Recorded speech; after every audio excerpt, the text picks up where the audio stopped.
GST எனப்படும் சரக்கு மற்றும் சேவை வரி விகிதம் 18% நிர்ணயிக்கப்பட்டால் பல்வேறு துறைகளில் அது எத்தகைய தாக்கத்தை ஏற்படுத்தும் என்பது தொடர்பான ஒப்பீட்டு தகவல்கள் வெளியாகியுள்ளன. ஒரு குறிப்பிட்ட துறையில் தற்போதுள்ள வரி விகிதங்களை விட ஜிஎஸ்டி வரி விகிதத்தின் அளவு அதிகமாக இருக்கும் போது அத்துறையின் மீது எதிர்மறையான விளைவையும், தற்போதுள்ள விகிதங்களை விட ஜிஎஸ்டி வரி விகிதம் குறைவாக இருக்கும் போது அது சாதகமான விளைவையும் ஏற்படுத்தும் என்று வல்லுநர்கள் தெரிவிக்கின்றனர். அதன்படி ஜிஎஸ்டி எனப்படும் சரக்கு மற்றும் சேவை வரி விகிதம் 18% நிர்ணயிக்கப்பட்டால் பல்வேறு துறைகளில் அது எத்தகைய தாக்கத்தை ஏற்படுத்தும் என்ற விவரங்கள் வெளியாகியுள்ளன.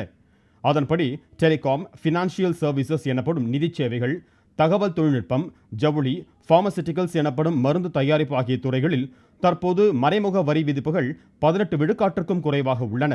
எனவே இந்த துறைகளில் புதிய ஜிஎஸ்டி வரி விதிப்பு முறை எதிர்மறையான தாக்கத்தை ஏற்படுத்தும் என சொல்லப்படுகிறது. சிமெண்ட், ஆட்டோ, கன்சியூமர் டியூரபிள்ஸ், உலோகங்கள், FMGC, home decker, multiplex, media ஆகிய துறைகளில் தற்போதைய வரி விதிப்பு 18 விழுக்காட்டிற்கும் அதிகமாகவே இருப்பதால் புதிய வரி விதிப்பு முறை அத்துறைகளில் நேர்மறையான தாக்கத்தை ஏற்படுத்தும் என்றும் தகவல்கள் தெரிவிக்கின்றன.